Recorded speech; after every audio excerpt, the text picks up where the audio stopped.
Hello, good morning students. उसके बाद आगे जैसे हम पढ़ रहे हैं कि भाई डबल एंट्री सिस्टम की एडवांटेजेस क्या क्या हैं, तो हमने अभी तक 6 पॉइंट इसके जो हैं डिस्कस किए हैं।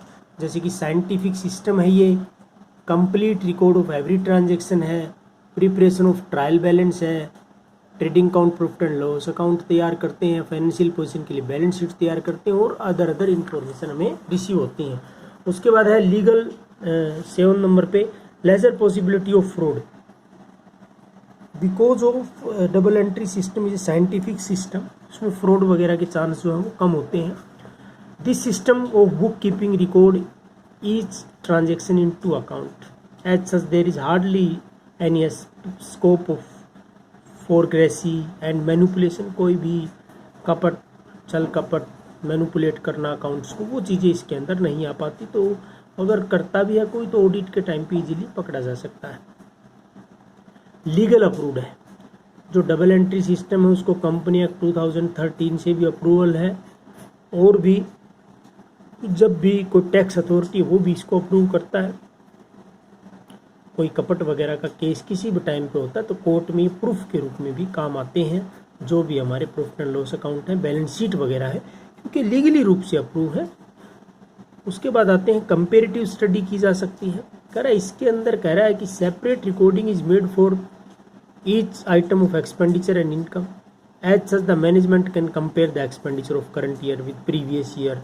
और रिवेन्यू कंपेयर करना हो, सेल्स को कंपेयर करना हो, है ना, डेटर क्रेडिटर जो भी है, तो वो सारी चीज़ें हमें कंपेरेटिविटी आ जाती है इसके अंदर।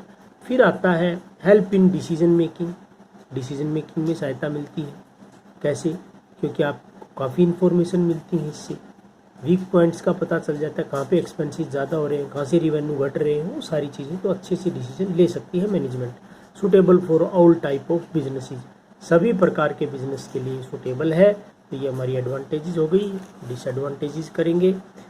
डिसएडवांटेजेस में ए number of books are to be kept under this system. करा बहुत सारी बुक रखनी पड़ती हैं, journal, sales book, purchase book, sales return book, purchase return book, B R book, ये कैश बुक, वो बुक, काफ़ी थोड़ा टफ है काम। थोड़ी सी नॉलेज होनी जरूरी है, अकाउंट्स की रूल रेगुलेशंस हैं। It is quite difficult to apply to rule of debit and credit.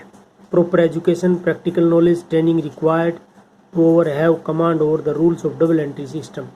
तो एक कमांड होनी ज़रूरी है, रूल्स का पता होना ज़रूरी है, कब किस अकाउंट को डेबिट करते हैं, कब किस अकाउंट को क्रेडिट करेंगे, वो सारी चीज़ें। Only the arithmetical accuracy of accounts is checked by preparing A trial balance. Correct, trial balance से केवल एक अर्थमेटिकल एक्यूरेसी चेक होती है, लेकिन उसके अंदर भी 5-4 तरह की एरर होती हैं जिनका पता नहीं चलता। पहली है error of omission.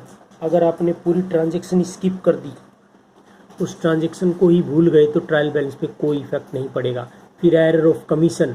Error of commission में बोलते हैं कि भाई अमाउंट की अशुद्धि हो जाए। जैसे कोई ट्रांजेक्शन 5 लाख की थी, वो आपने 50,000 से लिख दी डेबिट क्रेडिट में, तो भी ट्रायल बैलेंस मैच करेगा। Error of principle. प्रिंसिपल की एरर है कि इसके अंदर हम रिवेन्यू एक्सपेंस को कैपिटल एक्सपेंडिचर मान लें। जैसे मशीन खरीदी, उसको सैलरी में दिखा दिया, कोई फ़र्क नहीं पड़ेगा ट्रायल बैलेंस के ऊपर। ठीक है, नई मशीन लेके आए, उस पर वेजेस दिया इंस्टॉलेशन का, उसको वेजेस में ही दिखा दिया। ये प्रिंसिपल की एरर होती हैं। उसके बाद आता है कंपनसेटिंग एरर।